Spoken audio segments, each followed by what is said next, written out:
and Tiny have unfortunately been hit with some pretty ugly accusations that they are involved in sex trafficking. I did not expect that. I was kind of surprised by such a heavy allegation. In fact, it's actually deeper than just sex trafficking.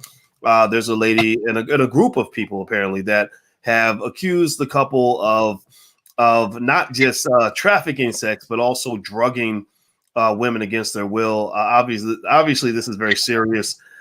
These allegations are a big deal. But I want to talk about it, hopefully in an intelligent way, so we can kind of process all this. And so I brought in my very good friend, partner in crime, Miss Nomalanga Mushali Moses, all the way from Botswana. How you doing today, Noma? I'm doing great, boys. How are you? Doing very well, very well. And so everybody in the chat, say hi to Nomalanga. All right. So now T.I., I gotta fess up. You know, T.I., I always thought he was a great rapper. I met him in Ghana maybe about 9 months ago, and he and his wife Tiny was there. His daughter was there. They were very nice. We didn't sit around and hang out or anything. We didn't go to the club or anything like that. But I have met him in person, and I'm really sad to hear this. But you know, I think the right thing to do is to kind of talk about it and to be honest and try to be fair. So first of all, everybody in the chat, I want to ask you guys this. And by the way, no, I had to mute because I heard a little bit of feedback. So, but I'll make sure you're unmuted. But give me a yes or no if you heard about the allegations against T.I. and Tiny. Give me a yes or no. So what I'm going to do is I'm going to read up on a little bit of this so that you can kind of get caught up on what's going on. According to Vulture, it says T.I. and his wife Tiny have denied claims of sexual assault and facilitating sexual abuse after Atlanta resident Sabrina Peterson posted screenshots to her Instagram story of direct messages from over 24 alleged victims. The accusers claim that T.I., born Clifford Harris, and Tamika Tiny Harris pressured them to take drugs, to take off their clothes, and to have sex with them with them or others present. Some said they lost consciousness while with T.I. and Tiny or woke up without remembering the previous night. Peterson began posting the allegations to her Instagram story on January 28th after she previously alleged that T.I. held her at gunpoint. The Harrises issued a statement denying the allegations. Mr. and Mrs. Harris want to be on record and more importantly, want the public to know they emphatically deny in the strongest way possible the egregiously appalling allegations being made against them by Sabrina Peterson, a spokesperson told Vulture. The Harrises have had difficulty with this woman for well over a decade. They are taking this matter very seriously, and if these allegations don't end, they will take appropriate legal action. Tiny also previously defended her husband on Instagram, posted a photo of him with their 2 children, who she claimed were Peterson's, and alluded to her family's relationship with Peterson. She said, quote, "He was uncle 2 years ago. Now, when did you say my husband assaulted you? Did you change your mind or change it back?" Tiny wrote, adding, "Stop harassing my family." This sounds like a mess. Whew, man. Noma, what say you? So the first thing that stuck out to me was that there was a group of women that said they were required to take drugs before they could enter the house. If someone required me to take drugs to enter their house, I would just not enter their house. That's the first thing. The second thing that I actually applaud is that Tiny and her husband, T.I., are sticking together and fighting this together, because one of the things that has become apparent to me, you know, having been, although in a very small way, in the media industry, is that I've noticed that when people become quote unquote famous or well known, they're subject to attacks from opportunists. And I don't know the full story here, so I don't know if all these women are opportunists, but I'm not quick to believe a bunch of people attacking somebody who they perceive as more famous than them, more rich than them, or is significantly more accomplished or anything like that. In fact, I'll tell you a quick story. A couple of years ago, I have a friend who, again, is not that famous, but ended up with actually more than one friend who have been attacked viciously. And because I know them personally, and I know that the stories that are made up about them are not true, because I know what the actual stories are, I'm just very aware of the fact that you can be very, very viciously attacked and have your reputation destroyed by disgruntled people that you've either dealt with or have known. And I'm just not quick to believe it. Mm. Well, I do think that there's something to be said about proof. I know that it's old fashioned to ask for proof and evidence, but I think that that's important, right?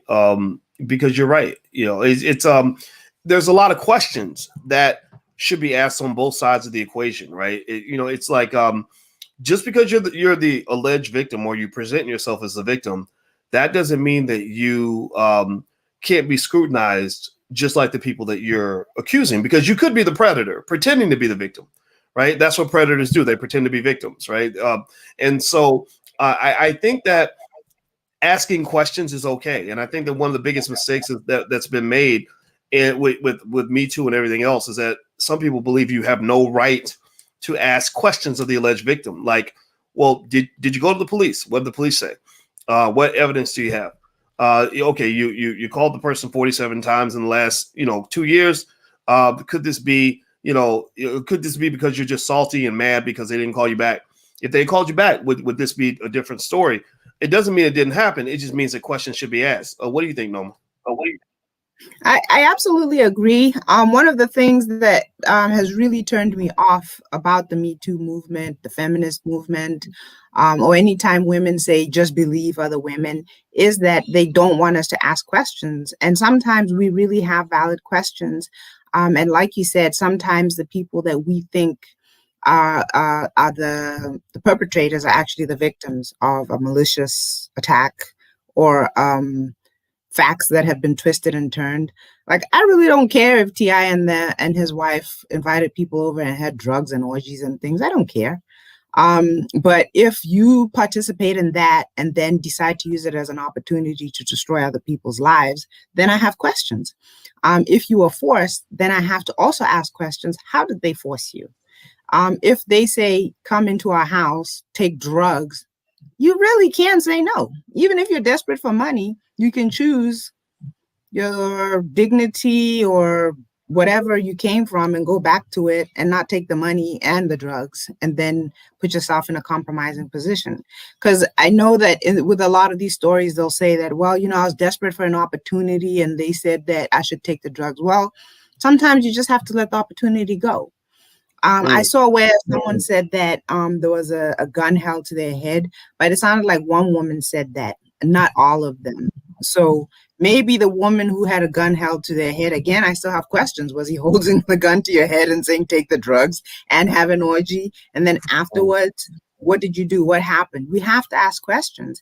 And most of the time, we're not allowed to ask questions. So we're just supposed to either believe them. And in my case, I just say, if you can't be asked questions, then I have to question whether you're telling the truth or not. Well, we talk a lot about toxic masculinity and predatory behavior, etc.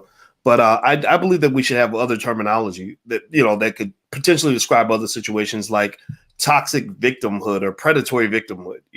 Where you weaponize your role as the default victim to come back and to basically to settle a vendetta you have against somebody. Now I'm not trying to say that this didn't happen though. Here's the thing, right? I want to make this clear.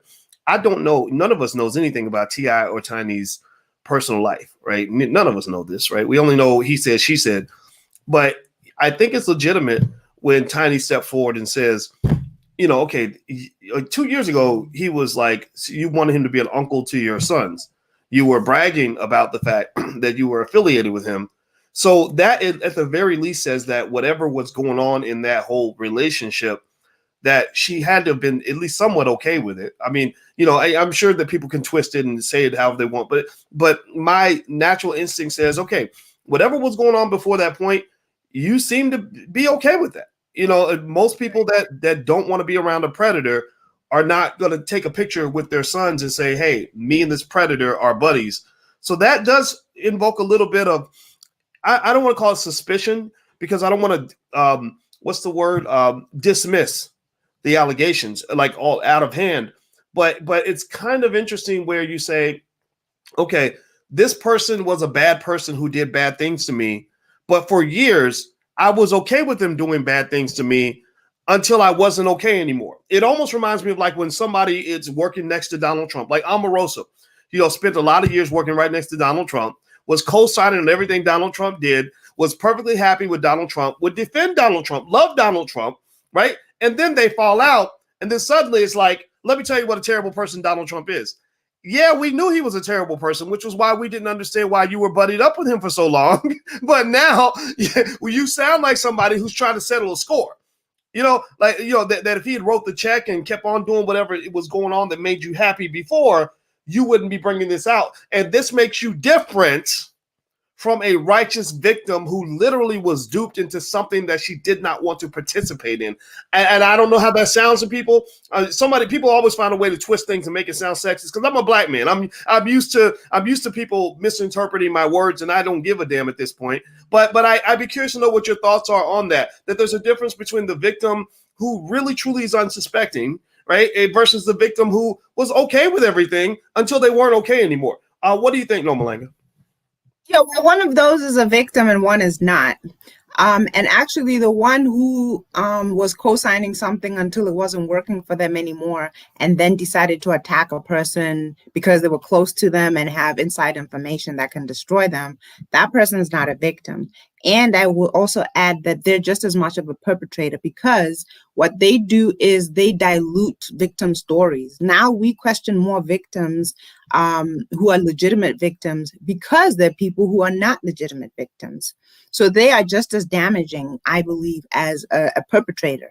In other words, a person who falsely accuses someone of sexual assault, to me, is also damaging actual victims of sexual assault, just in the same way as the predator is.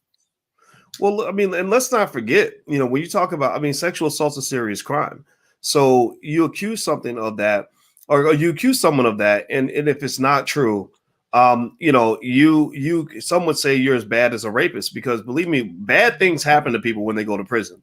Like you're sending someone away to potentially be raped in prison, and in prison, from what I understand, they don't have rape counselors and a Me Too movement and people that are going to protect you. You'll just get raped again the next day, right? So a person who condemns someone to be raped is not just as bad as a rapist, but actually worse.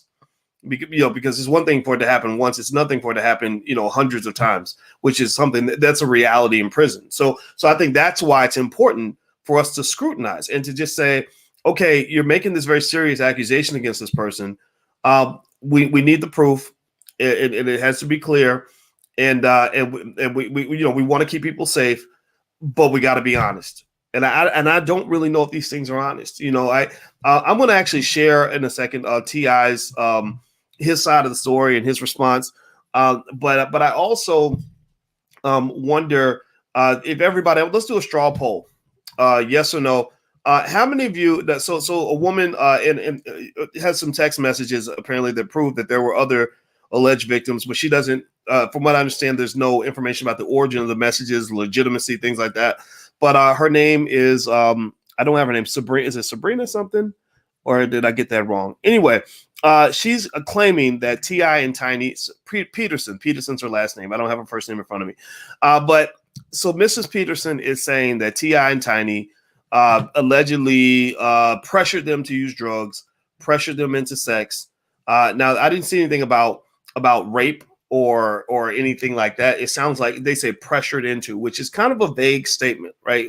Like, what does that mean? If someone if someone says pretty please, and you say, okay, I'll do it, that's not the same as somebody really forcing me to do something, right? I've been pressured into doing a lot of things, but at the end of the day, I had to be responsible for what I agreed to participate in, right? So give me a yes or no in the chat. Do you believe that she is 100% truthful? Do you believe that she's 100% victim? Or no, you're kind of questioning, you're not sure, that you kind of think maybe there's some BS going on here or some personal vendettas? Give me a yes or no. What do you think? Okay, Light of J says stop protecting Black celebrities.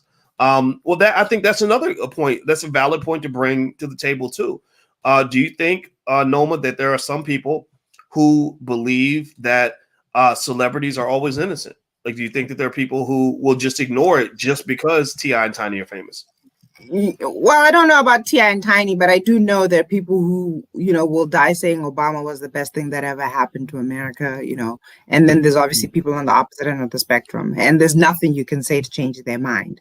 But I personally, I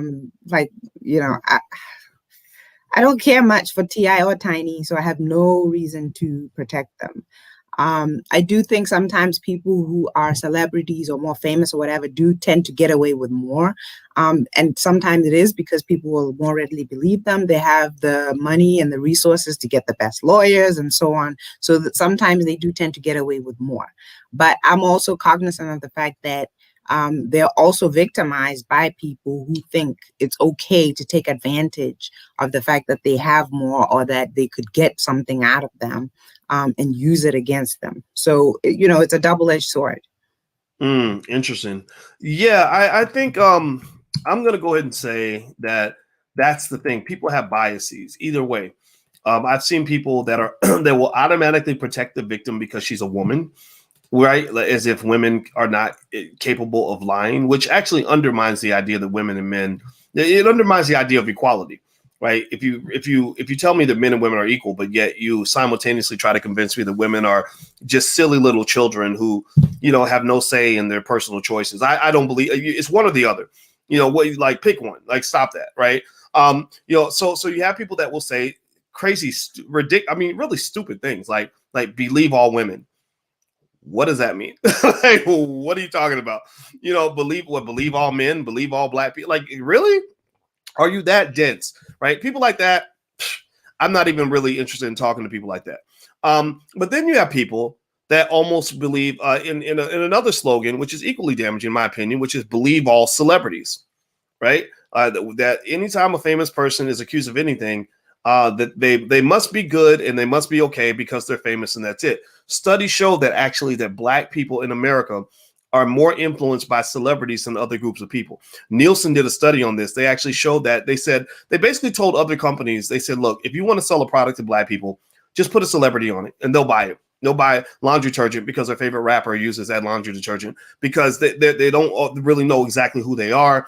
Their values are not firmly sort of rooted in any sort of cultural tradition. So they just sort of do what celebrities do. They get their man, little boys learn how to be men from celebrities. I actually had a friend, literally, I kid you not, who called me this week, who told me that her son has a problem with Percocets. And there's a song by a rapper called Future where literally the chorus is Molly Percocets, Molly Percocets. So a lot of young people, millions of young people are getting addicted to these drugs because their favorite rapper is repeating these lyrics in the chorus. And that's the power of advertising. Advertising works. That's why they spend billions of dollars on it. People need to stop telling me that it doesn't matter. It matters. Advertising works, right? They wouldn't invest money in it if it did not work.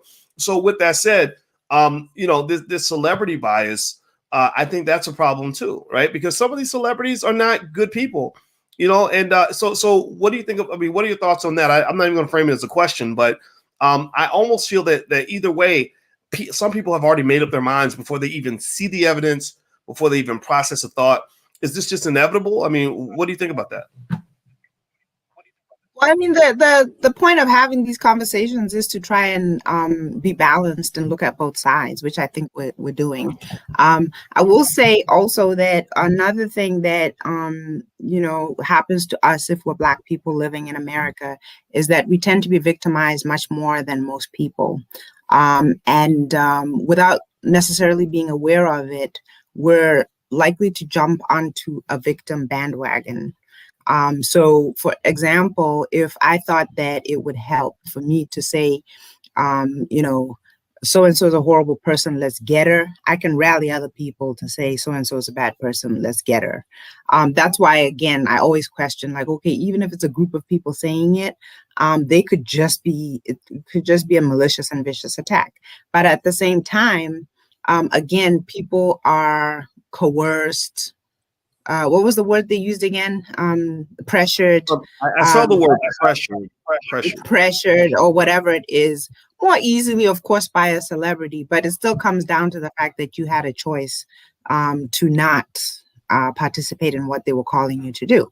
A quick story. I just read a Facebook post maybe just earlier this week, where a young woman who was advocating for women's rights and things said that if a man and a woman are having, a date or an interaction or whatever, and she used the word, and he insists or pressures her into sex, afterwards she can claim she was raped.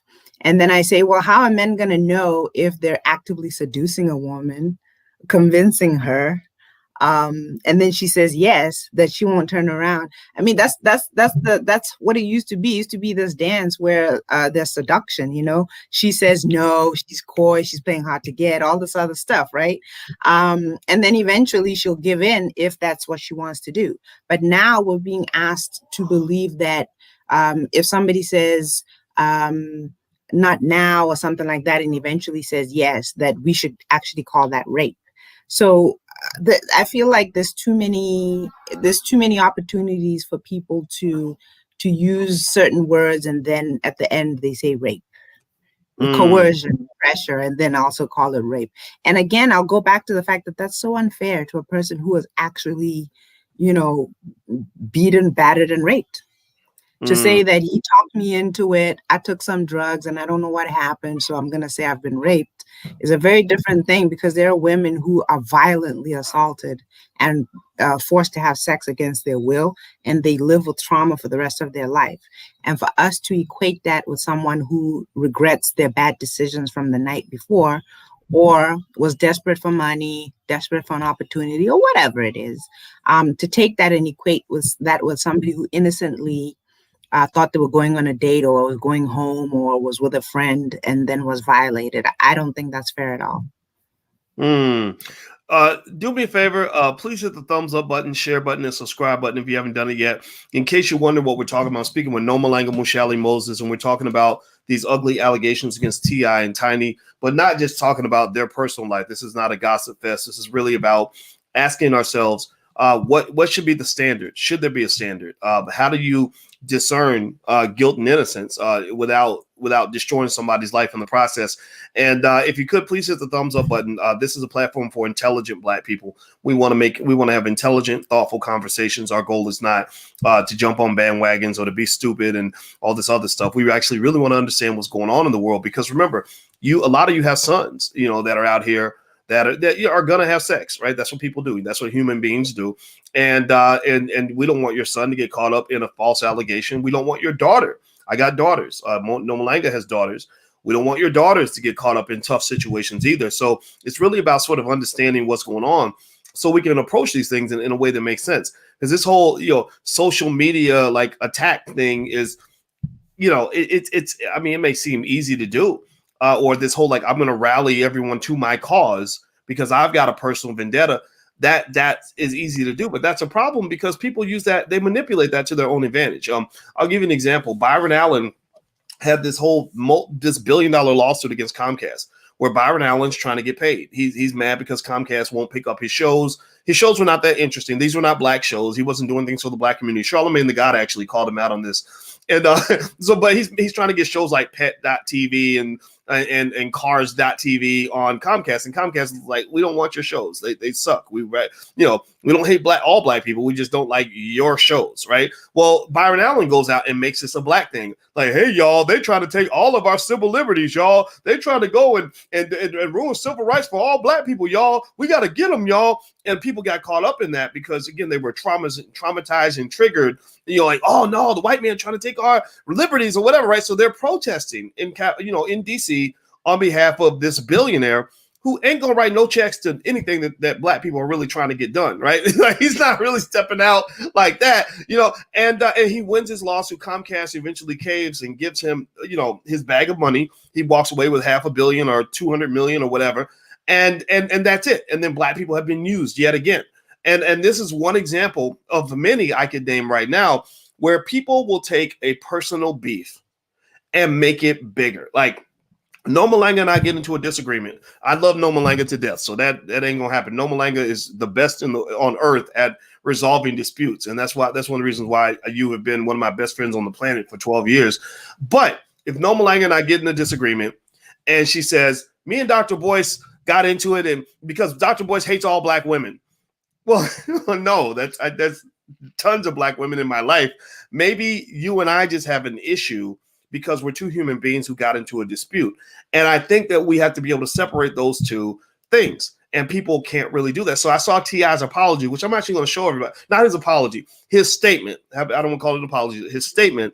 And he had to sort of do a lot of backflips to say, I respect black women. I want to protect black women. Black women deserve to be heard. And that should all be kind of a given. Like, why is it that this one situation with this one person has to suddenly become some sort of mandate about your relationship with all black women everywhere, including your mama? That's crazy to me. I hate when people make it political. What do you think, Norma? I kind of alluded to it earlier that, black people, we do have just, by the very nature of living in an environment where we're the minority and we're the most oppressed, we are kind of traumatized and easily triggered and to relive some other trauma or some other horrible victim situation that we've had and displace it onto a current situation. So we're easy to manipulate in that way. Even I find myself having to question myself sometimes when I feel like something is really, really unfair. And I think, well, is it really unfair? Or am I replaying something else? So that's true. And then the other thing with what you said is, like I said, I have friends I've seen go through this who happen to have gotten into the public eye. And they've had people who just, whether it was people they knew personally or people who they just kind of dealt with, group themselves and just attack. And because I know those people personally, I just knew it wasn't true. And it was very, very alarming to watch it play out. So like I said, I'm always going to ask questions when someone says, he's a celebrity or she's a celebrity and she did X, Y, Z. I have to ask questions. And T.I. and Tiny deserve the same. We should ask questions and see if what they're saying is actually true or if it's just another one of those vicious attacks. But again, as I said, it has to be balanced. We can't assume they're innocent just because they are the celebrities, Mm-hmm. Yeah, well, I agree with you 100%. And Noma, I know you've got a lot of stuff going on with family and everything. So my question to you is, I was going to show T.I.'s statement on the issue. Do you have time to watch it? That was. You do? Okay. Well, just so y'all know, Noma Langa just had a beautiful baby girl or with her husband. And so she may have to pop up and do mommy duties. And I assume y'all all agree about the importance of mommy duties. We've talked about how being a mother is the most important job on earth. The second most important job is being a father. So strong black fathers stand up. But Noma may have to walk away to do mommy duties, but just stay tight. And Noma, if you got to go, you just hit the end button and bounce out. Everybody will understand. So let Noma know that you appreciate and understand what she's working with a newborn baby. So let me show you all T.I.'s statement on the issue. I think it's very important for black men and women to be heard. And I think it's a worthy statement to kind of take a listen to. And then we'll kind of talk further from there. So here we go. I want to play it now. So let me start from the beginning and share my audio. Hey, so as I could probably guess or imagine, it's been extremely difficult for me to remain quiet in light of all the things that have transpired and all of the egregious allegations that's been tossed around about me and my wife. But there's a reason for that, and I don't mind sharing it. You see, if a person does not have any right to criminally or civilly have you in court, they have no right. The best thing they can do is get you for a defamation suit, drag you in court, make you pay their legal bills, to get you in court. Now, I mean, at this point, man, this is the point where that don't even matter to me no more, okay? But that's the motive, that's the strategy, that's the intention. Say a whole bunch of false stuff about you that get people to believe and make them come out and say, they're a liar, they're a liar, they're a liar. And then they say, see, they call me a liar. That's defamation. and they drag you in court, get you under oath and all that. Because unfortunately, right now, it doesn't matter as much what they can prove you did. It matters what you can prove you did. You know what I mean? And that's just an unfortunate place that our society has made it to. But I want to be clear about one thing. Women who have been victimized deserve to be heard. Women, black women in particular, should be supported, protected, defended, and uplifted. However, evil has no gender. People with evil intentions have no gender. A threat comes in all shapes and sizes. I would never treat a woman the same way I would treat a threat. All right? So I think that has to be distinguished. First and foremost, I want to say my wife is a beautiful person with an amazing spirit and a kind heart.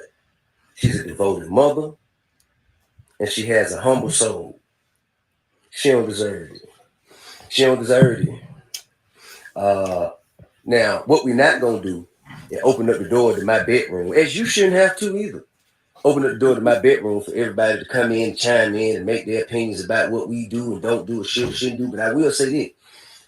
Whatever we ever have done has been done with consensual adults who into what we into and like what we like. If we want something, we know exactly where to go to get it.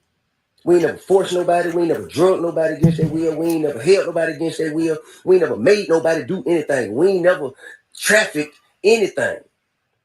Well, sexually trafficked anything. I ain't never raped nobody. Never raped nobody. Also, I'm gonna tell you what's factual. Tell you what's factual. There have been fake stories put up that blog sites anonymously sent to this person. Blog sites anonymously sent fake stories to this person, and the person posted it as though it was a victim, that they were sure that it was a victim and it has been victimized. And what this does is it dismantles the mechanism that women have created for themselves. You can't weaponize something with baseless claims. These are not stories of actual events. They're not. And I have proof of that. And that's why I said it. I have proof of that. I have proof of people who have gone on live with this person and they later said, man, I just wanted some clout. That's what I can't believe they actually posted that shit. I just wanted some clout. So this is what we're dealing with, man. This is what we're dealing with. And also, I posed you a question. How you going to be a victim and an attacker at the same time? How are you being victimized if you are violently attacking someone? Women who have been victimized deserve to be heard. They deserve to feel comfortable and confident. They deserve to feel supported. And that's supposed to get them to a place where they can show their face and say, this is what happened to me. This is who did it. And so the necessary steps can follow. This is not that. This is not that. I also want you to know it's evil at play. I'm talking about evil. I'm talking like, evil. And there's been a history. We've had a history in dealing with the particular individual in question. We've had a history of it, man. Had a history of it. And there is a record of pattern behavior like this. A history of harassment.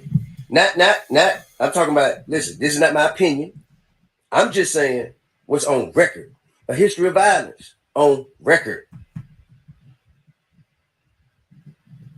And we can't just, weaponize social media to take down people who have families and who communities depend on.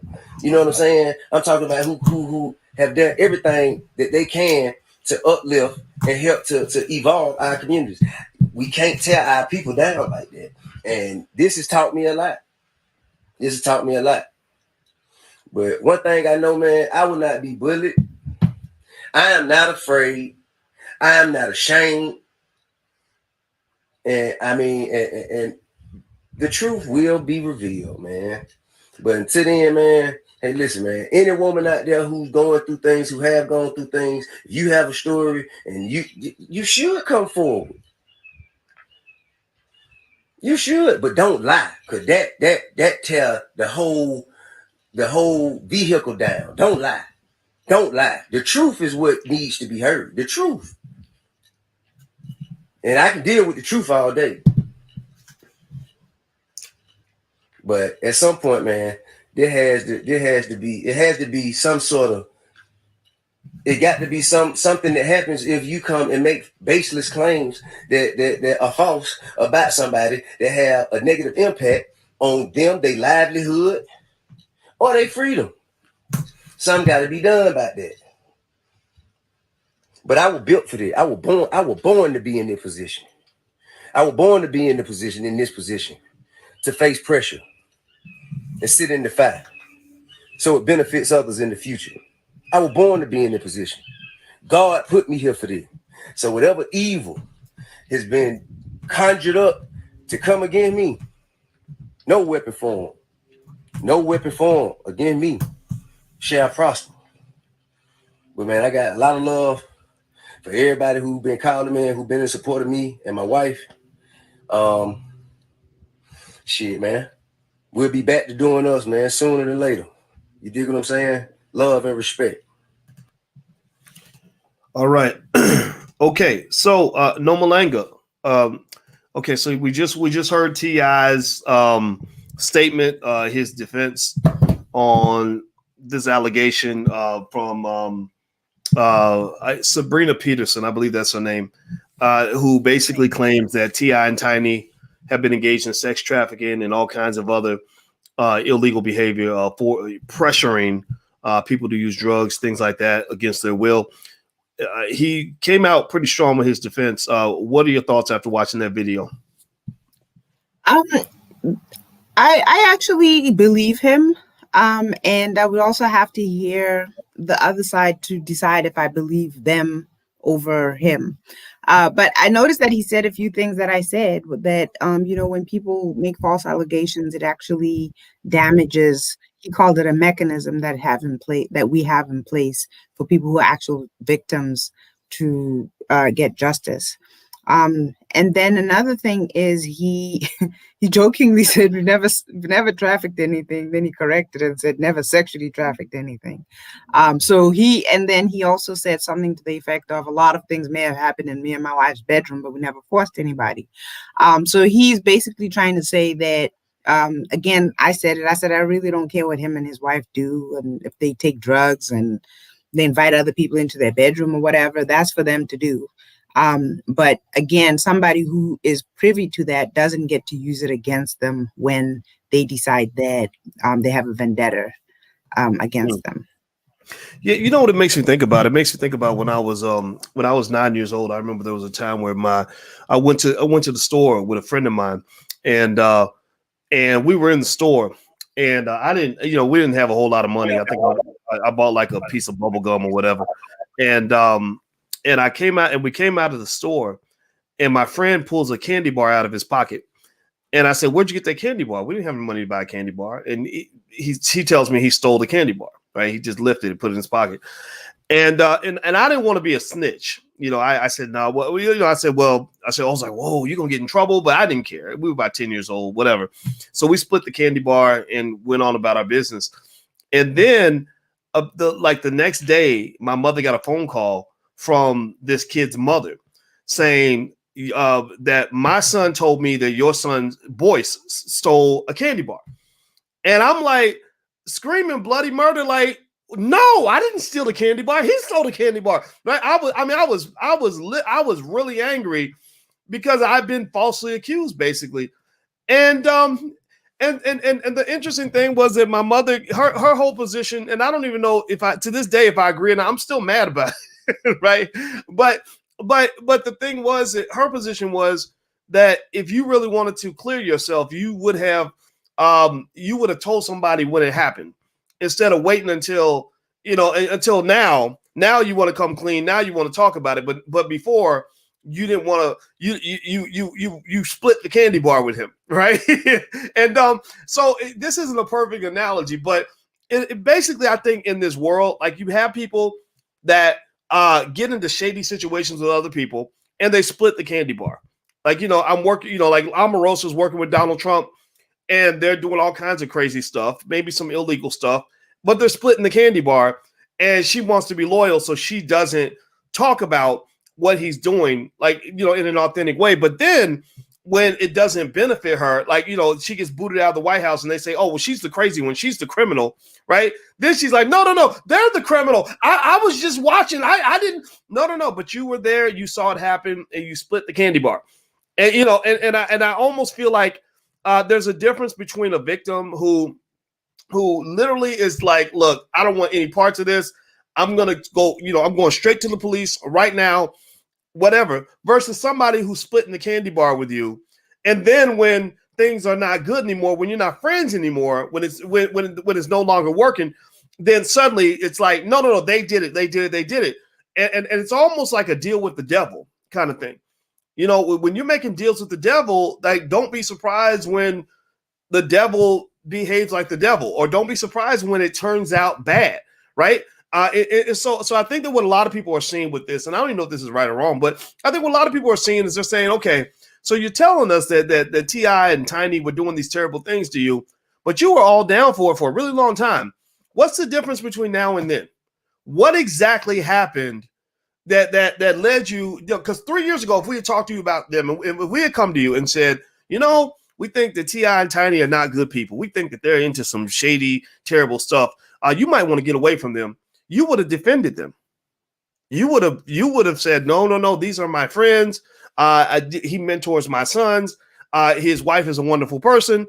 So what's the difference between 2021 and 2017? That's what I'd like to know. So I think that's a legitimate question, don't you think? What do you think, Norma?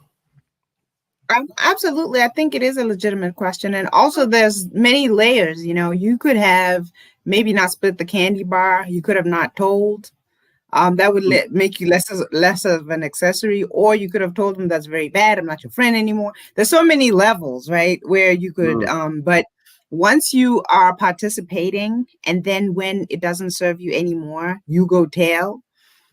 I might have a hard time believing what you're saying, first of all, and then your motives for saying it. And that's what this sounds like. I remember even with the Bill Cosby thing, might be a bad example because, again, that's so polarized, right? But I can remember there were people who said, well, I went to him, and they went to him like 10 times, and then he helped me get a place in this show, and he was our family friend, and me and my mom and dad had lunch with him, and blah blah blah blah blah. And then I decided that 10 years later or 20 years later, I don't like what happened, and I'm gonna say something.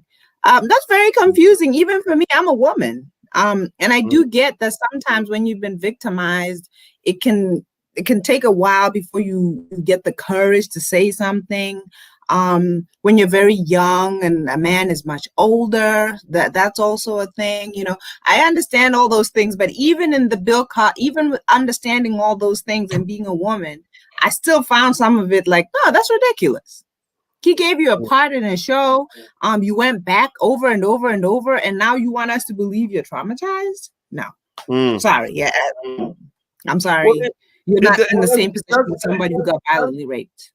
Yeah, it does end up coming off like, okay, it sounds, a lot of people would look at scenarios like that and say, okay, it sounds like y'all had an arrangement and the arrangement didn't work out, right? Like almost like two drug dealers who say, look, you give me $1 million and I'll give you the cocaine, and then they don't give you the $1 million, and then you say he's evil, he's a drug dealer. And it's like, no, but you were doing business with him before. You're just now trying to jump on the victim side because things didn't work out for you. But if things had worked out for you, you would still be doing what you were doing before. And I'm not saying that this doesn't mean that there's not more to talk about, but I do think that there has to be a line drawn between scenarios where there are unassuming victims who literally legitimately want nothing to do with any of that versus people who were okay with whatever little situation y'all had and are now disgruntled. Those are two different categories of people. Now I'm gonna bring in another person, Miss Jade Arundel, aka Lioness Crown. How you doing today, Jade? I'm doing well. Hey, Doc. Hey, sis Mama Longa. How are you? Hi, Jade. Good. How are you? Great. I wanted to make sure I came in because this topic has been on my mind since yesterday. I did a live on this on Fly Nubian Queen, and a lot of folks were in there, and I tried to bring balance to the conversation.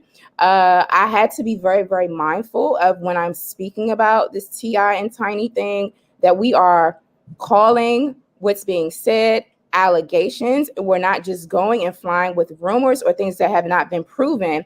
And I actually came into the broadcast with more questions than I actually had answers, because quite frankly, nobody was in these people's bedrooms. Nobody knows exactly what happened or what allegedly happened. However, we have to be really, really mindful when we are thinking about these things. If we're not elevating the conversation around larger implications that we can draw from this, then, it's non-constructive and it's pointless. But what I felt very, very uncomfortable with was like the level of the quickness, how quickly people started to believe these things without there having to be any proof, right? And so this goes back to the whole Time's Up, Me Too, foolishness that people have been indoctrinated into, which I really don't appreciate. But the other thing too is not discounting this brother and his wife's contributions that have been made to the community. T.I. has been involved in a lot of political conversations about things politically and financially, economically that could benefit Black folks, and really advocating for us as well.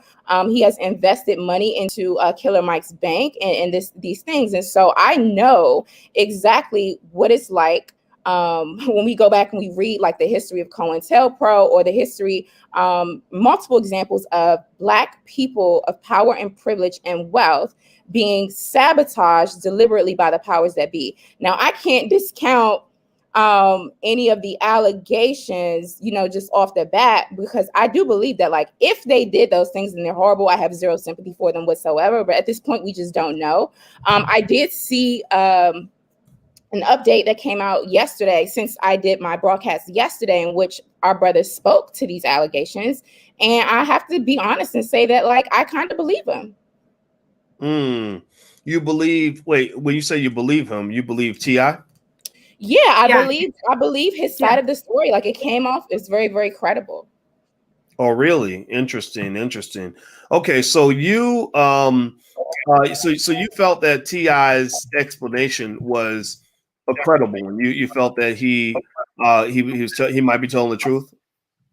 Yeah, I think there's a possibility that he could be telling the truth, but again, I cannot make a definitive statement, right? Without any evidence. And I think that's what makes these things so messy, because these things are circulating on social media and it's a hearsay thing. It's a he said, she said, right? But until we get evidence, I don't definitively know. But I think that, what he was saying was, was pretty credible, Interesting. Well, I think, I thought it was important for him to defend himself publicly, right? I thought that was the right thing to do.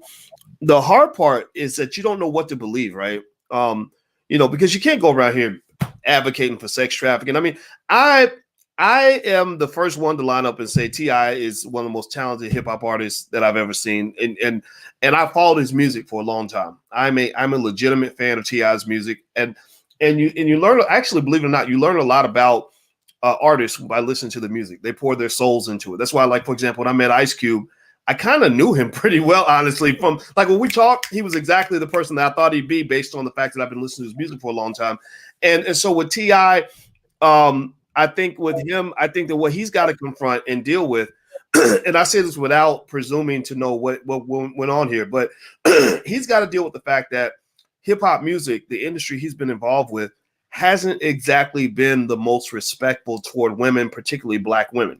So there is an inherent contradiction that people are going to feel when you say, I advocate for Black women, I love Black women, I respect Black women, and then you got this trail of music that you've made that really doesn't really put women in the best light. And I know that there's some nuances to all that, but it's real. Like as a community, we got to address this. Too many Black women are being hurt by this, right? So I think that when T.I. comes and says these things, I think that maybe this is a growth opportunity for him. He says he learned a lot, and I hope that one of the things he's learning is that we've got to kind of confront what appears to be a hypocrisy and a contradiction. One minute, you got these lyrics that are way out there, right? When it comes to women, and I've heard them all. I mean, I listened to all of his music, but then you're checking your daughter's hymen to make sure that she's pure and chaste and everything else, which is right there. That's offensive, right? I didn't quite understand that, but I understand the desire of a father to protect his daughters, right? But what I think has to evolve out of this is that we have to understand that as Black men, as stewards of the community, it's not just my job to protect my daughters. It's also my job to try to protect everybody else's daughters, or everybody who doesn't have a father to protect them. It's not like you've got the daughters that are worth protecting and then the daughters that are just garbage, right? You got to find a way to balance that, and still acknowledge natural sexuality that people have. People are going to do what they're going to do, but I still think that this is heading to something bigger. It's heading to the fact that this empowerment movement, which Me Too's part of it, but Me Too's kind of too much. Me Too's a little bit oppressive, but this empowerment movement is going to get to hip hop. And what's going to happen is when they get to hip hop, they're going to go back and look at music that's been made for the last 25 years, and they're going to say, come on, and they're going to start looking at things that happened in the 90s and the 2000s that were overboard. And I think that men are going to have to deal with that, right? And I think that that's going to require us, I think, to be honest, and at the same time just acknowledge the criticism, but still stand firm, right? Because here's the other problem you have too, is that everybody wants to destroy a Black man. Like destroying Black men is like a sport now. Like they just hunt them like the way you hunt ducks and chickens. And I don't want to see T.I. get destroyed out of this. I don't want to see his family get destroyed. And I think allegations require proof. That's the big thing right here too, is that when you're making accusations, you have to prove it because you're ruining somebody's life. You cannot ruin a person's life without having clear, definitive proof that they clearly did something wrong. And that's what's missing in this situation. Please, I'm done talking. Did either one of you ladies have something to say? Oh, go ahead, Noma. I'm going to have to go, but I did want to say two things before I do. The first one was that I really did agree with Jade that in looking at the video, and I said it after we looked at it, I felt he was being genuine. If I had to go just on that video on whether I believe him or not, I would say but again, court cases aren't won by my intuition, right? There has to be more, there has to be proof and so forth. But to just off of the bat, I do believe him. I feel like I should believe him based on that video. The second thing that I wanted to say was that T.I. can be two things, right? He's a father. I'm not sure if he has daughters. I know he has a lot of kids, and I assume some of them are girls because of that hymen story. So I have to assume that, of course, he has daughters.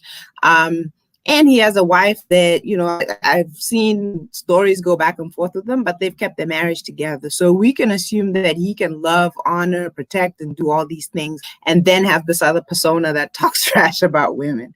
It's extreme. It's two different things. But again, I don't think that he rapped about and hoes or whatever else. I don't listen to his music. Negate the fact that he's actually a family man who has devoted his life to one woman and takes care of his family and his children. He can be two things. Yeah. So even if, again, we don't agree with what he does in his bedroom, we don't get to say he's a sex trafficker and a sex abuser just because we don't agree with what he does in his bedroom. Yeah, I agree 100%. And so, by the way, Tony Lindsay just joined us, and so he's got some things to say on this. So, Tony, I'll let you get the first word. What do you think about this whole thing with T.I. and Tiny and the allegations of sex trafficking and everything else that's being made? What are your thoughts? Hey, peace to everybody. Peace, Sister Jade. I haven't seen you in a while. Peace. I know. How's Muslim doing? Oh, he's good. He's good. Oh, okay. Tell him I said hi. All right. So yeah, I just wanted to. I'm not here for long, but I just had to jump in on this conversation. As far as T.I. is concerned, like I know people that know T.I., people that have worked with T.I., and so I know a little bit about his character. So personally, I don't believe that any of this is true. Okay, I just want to make that clear. But I also think that we need to acknowledge that Black people, especially Black men, are held to a different standard of accountability in this country. And allegations against Black people tend to serve as all the evidence that you need. And that's why you'll see like people like Kevin Spacey and Woody Allen walking around free and Bill Cosby's in jail, right? So we know there's a different standard. Now, I just want to tell a quick little story. It's about my little brother. When my brother was, I think he was like 9 years old in elementary school, he got suspended from school and almost arrested because a little white girl decided to go up to him and give him a kiss on the cheek on the playground. Right. And I think that that is a display of the systemic attack on Black males, whether it be from birth to death in this country. So I think T.I. is just a larger celebrity example of this continuous practice of, you know, systemic violence against Black men. So you think that you know, I don't disagree with you, right? We all know the Black man is under attack. Accusations, that's all you need, right? And I think that as a community, we can make a decision right now to at least have a higher standard, right? Standards are required. But I think also there's some celebrity worship sometimes that we get into that can cause us to let things slide that should not slide. You know, now I'm not saying this applies to T.I. and Tiny because I don't think there's enough evidence. I just don't. You know, I think that it sounds like they have a personal issue with somebody they used to be close to and it's spilled over into the public. But I think in general, I know for a fact about some things that happened, particularly in the hip hop music industry, that were very harmful to women that should be addressed. I know women in the hip hop music industry who never even felt like they could even go into the industry unless they were doing a Cardi B or Nicki Minaj type thing, either as a performer or even working in the back office. You know, the sexual harassment, the terrible things that were going on in the industry. And I think that this I connect the two in a way where it's kind of like we get to a point where we almost feel like anything goes. And again, if you go listen to T.I.'s music, and I'm not criticizing T.I., he's my favorite. I think he's the most talented rapper of all time, actually. I really do. I know people are going to disagree. I don't want to debate about hip hop because there is no debate. I'm not going to debate you about this. I think he's as talented as Tupac. But the thing about it is, if you listen to the music, you can hear a message that pretty much says that because I'm famous, because I'm rich, I can do whatever I want. And this started really in the 80s, you know, when Too Short used to rap about how he would pretend like he was going to give his money to a woman so he could get her to have sex with him, and then he wouldn't give her anything, right? Like I'm gonna use these hoes type of mindset. And even then, people knew that was wrong, but I think people kind of let it go because they were like, oh, well, these guys are famous, they're making money, we don't want to tear down the Black man. And I don't think we should put that much pressure on the Black woman to sort of feel like no, every Black man must be protected no matter what he does. That's a problem, right? Again, I don't put T.I. in this category. Now, if there's more evidence that comes forth, then we have to address that. But I think just as a whole industry, with T.I. being the leader that he is, I think it is important to mentor some of these guys to kind of say, look, slow down a little bit. The Black woman is going to support you in general because they're loyal like that. But you keep pushing the envelope like this and you leave a trail of victims everywhere you go, eventually those chickens are going to come home to roost. Jade, what are your thoughts? I mean, did anything I say make any sense? It does make sense to a degree. I mean, I do agree that we can't just look at a brother and be like, oh, I'm going to, defend him and his foolishness, by any means necessary. And I know that's not what you're saying, but within the context of the hip hop industry, this is just the facts, Doc and Brother Tony. It is a male-dominated industry, right? It is misogynist. It's all of it, it's sexist and all of these things, these tropes, these stereotypes about women, and it's very, very toxic. I don't listen to it, period. And I also know that some of the same feminists and toxic feminists who are out here talking about Black men are perpetrating patriarchy. They're talking about the hip hop industry, X, Y, and Z. They're the same ones actually going out there twerking, on MLK Day and trying to turn that into something else. And then also these are many of the same women who are also playing this music and listening to this music and sort of using these really degrading images of Black women, and they're trying to translate it and turn it into something that's positive.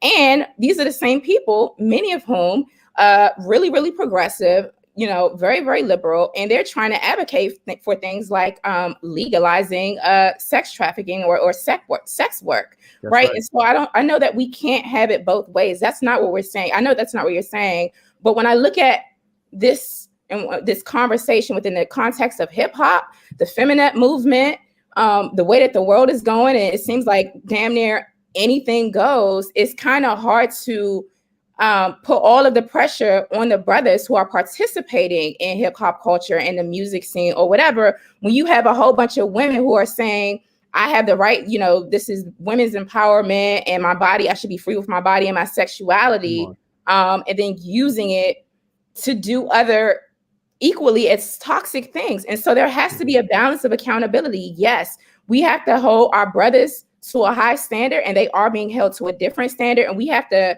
hold sisters to that same standard as well. Mm-hmm. Well, I agree with that. I mean, I think that standards, I just think everybody should agree that standards are called for, right? That's one of the problems we have in our community. There are no standards except money. If you get money, then anything goes. And I think that's kind of backward. So Tony, what do you think? I mean, how do you think that one thing I don't like about this whole thing with T.I. Tiny and the allegations is, this idea that people can just take their stuff to the court of public opinion. I'm gonna take it to the court of Instagram. I've just seen these things happen a lot. I remember when Jay Morrison had his situation with Tony the Closer, and they were settling all this on Instagram and bringing in people that don't have all the information. Well, that right there is going to set it up for that's going to set you up for a messy situation. Why not deal with it in a court of law? Why not deal with it with the police? So I almost think at least one basic standard that can be applied is to say, okay, why are you coming to us on the internet when you could go to the cops or when you should be filing lawsuits? What do you think about that? Well, because the court of public opinion it carries the most effect and it can inflict the most damage upon people. The court of public opinion is actually becoming the driving force of the actual court system, if you think about it, and especially when it comes to like civil litigation, as far as that is concerned. And we got to also remember, like, everybody gets a come up off of Black degradation.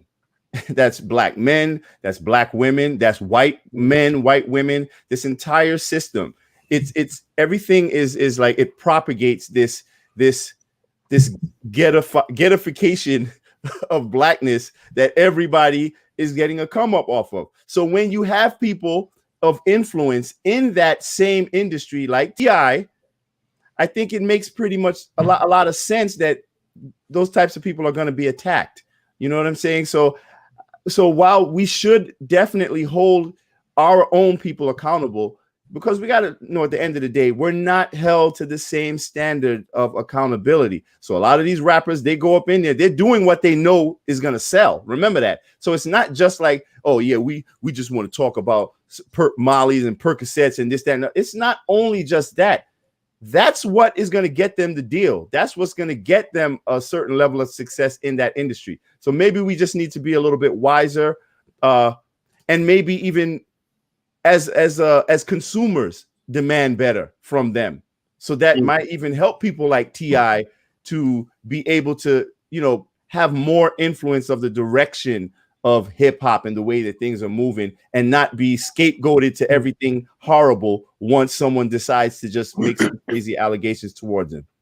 Well, what when you talk about that with us as consumers with hip hop, I don't really see us as the dominant consumers of hip hop. I think, unfortunately, hip hop becomes it definitely becomes a little bit of a minstrel show, where the consumers of hip hop are the people that love to see Black men gangstered out. They love to see Black women as hoes. These are other people. That's how they view you. And I think that is, I mean, that's the markets that's driving everything. This is all white money. This ain't really black money. Now, what black people do offer that's of value is we give cultural authenticity to the rappers that they then are able to export to the world. So if I'm a rapper from the hood and I do a video in the hood with a bunch of broke people in the hood, you know, on their bikes and wearing their wife beaters or whatever, eating bologna sandwiches, watching me, you know, do my video, then that makes me look like I'm keeping it real. Like I'm really from the street. I'm really out here trafficking and whatever. And then I you know, and then it's like, okay, so he's hood certified, which is almost like Bitcoin in the blockchain. You got to be certified through the blockchain in order for your Bitcoin to be valid. So then at that point, you can go sell it to the world. So then they go and it's the white kids on the college campuses that are pulling the money out of their pocket to see the minstrel show.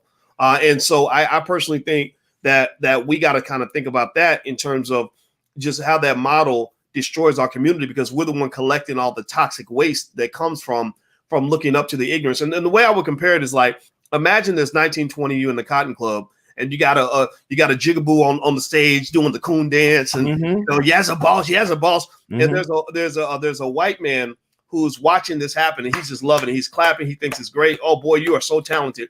And there's a busboy, a black kid, who works as the, you know, he's waiting tables. He's cleaning off the table, and he's watching this white man admire this black man on stage. He's watching this white man, you know, say, you know, well, we're gonna give him a bigger contract. We're gonna pay him lots of money, right? So he's looking up to the minstrel show. He's looking up and saying, okay, this is how I can get respect from white people, which is something that, as a black person, that's all I've been trained to want, is to get white people to acknowledge me and to pay me and to tell me that I'm special.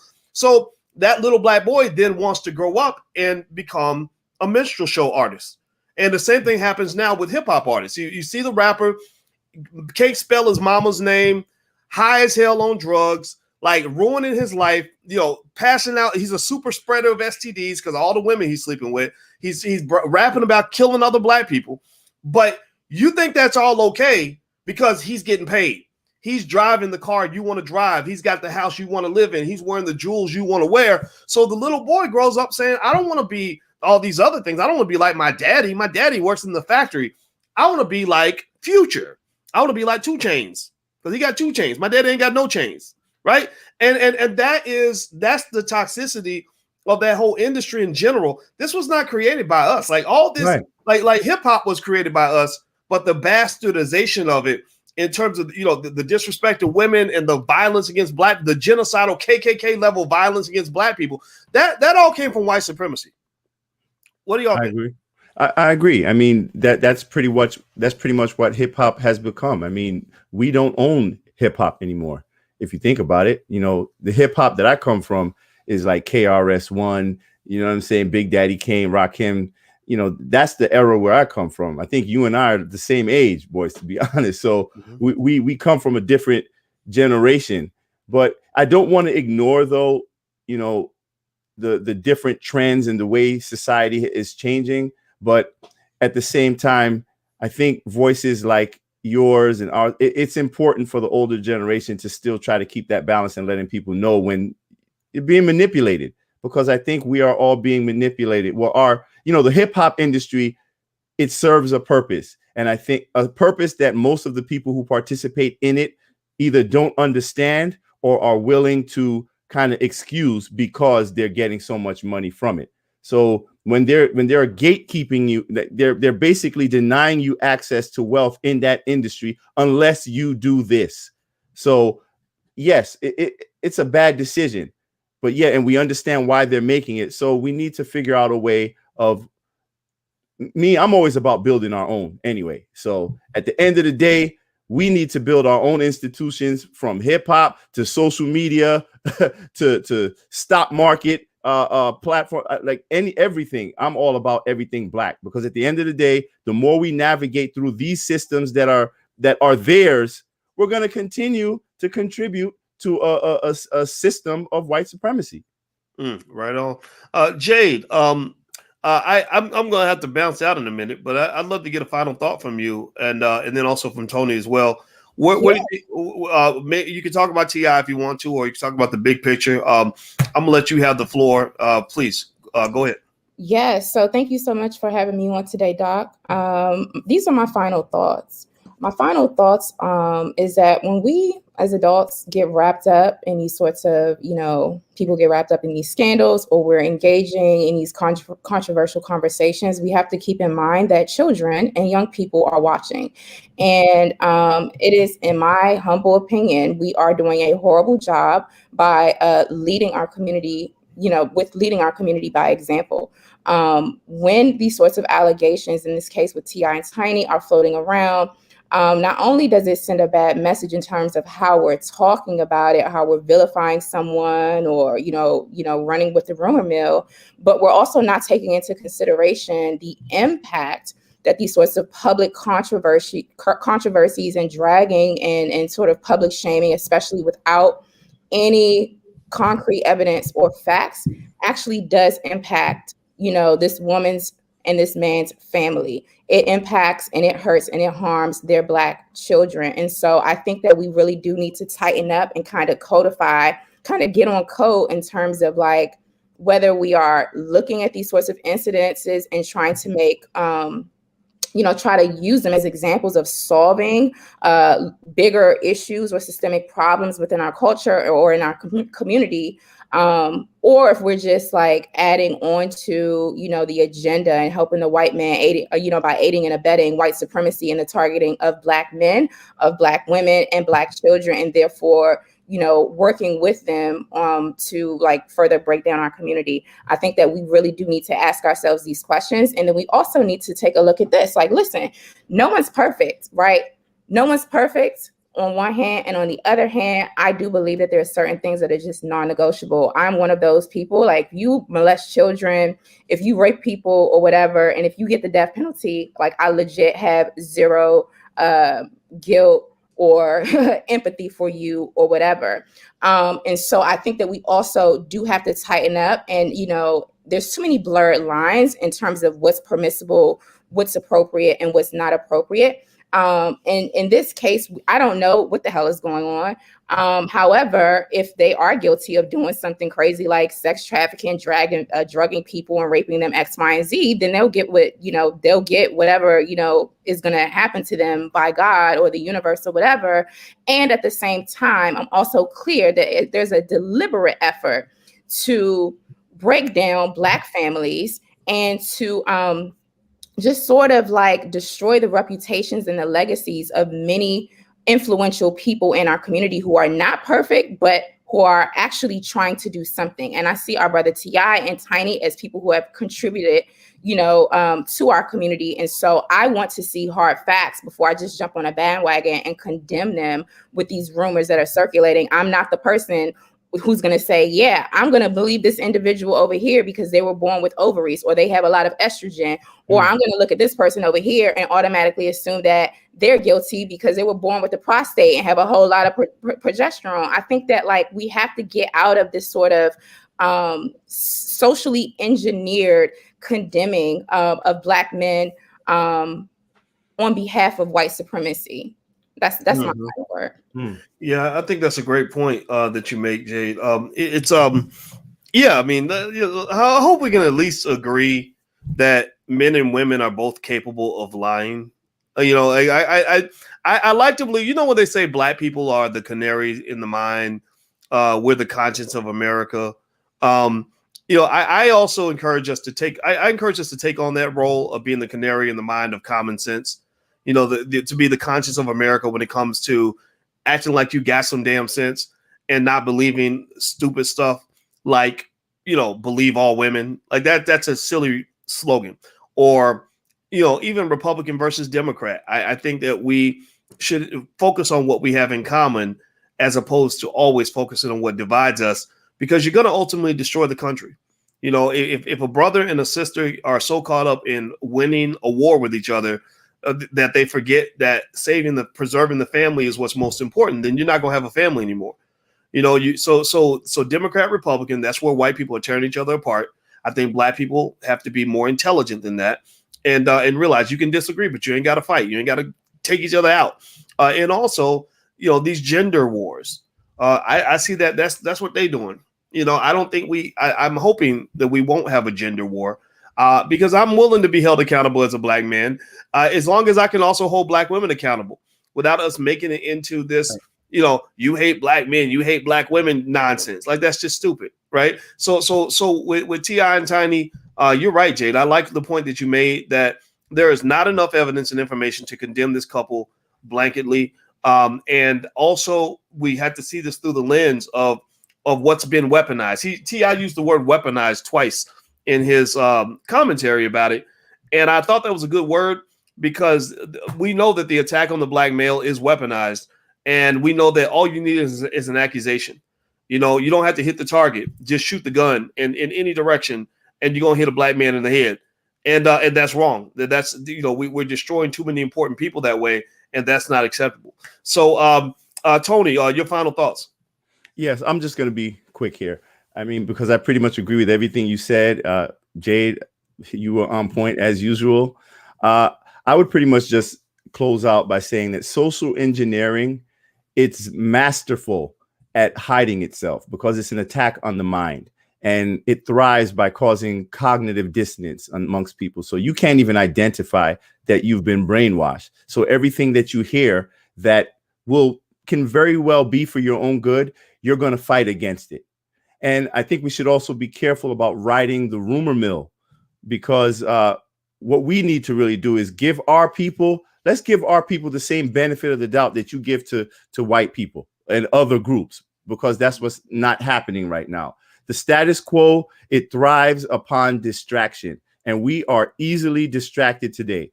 So, let's be careful about the real world consequences of jumping on these bandwagons that attack our own people. There we go. So everybody listening, remember, our goal is not to tell you what to think. That's what mainstream media does. They like to tell you what to think. MSNBC, a lady on MSNBC, one of the viewers told me, one of the people that watches our channel told me that a black lady on MSNBC said, don't worry about having to read up on what's going on. Don't worry about watching the press conferences. Just come to me and I'll watch it for you and I'll tell you what they said. And I said, don't you dare believe that nonsense. Don't you dare let other people give you your opinion. You form your own opinion. Right. Get your information. And that's what we're here for. We are not here to sway your perception in any way other than to encourage you to think a little bit, critically think about things so you can make decisions that are going to end up well for you and not have you on some stupid bandwagon that's going to go straight to hell. So thank you very much to Jade Arundel and also Tony Lindsay, our special guest for today, and Nomalanga Mushali Moses, who was here earlier. And thank you all for watching drboycetv.com, the home for intelligent black people. If you could, please take 1 second, hit the thumbs up button, share, subscribe. If you believe in black intelligence and us being as smart as we can be, please follow the platform, because that's what we're going to do. We don't take offense if you disagree with us. We just want you to think and come to your own conclusion. I don't care what your opinion is, as long as it's your opinion and not somebody else's opinion. Can we agree on that? Put a yes in the chat if we can agree that your opinion should be your opinion, not an opinion somebody else gave you. So thank you very much, Jade and Tony. Thank you very much, everybody, and we will see you guys soon. Have a good day.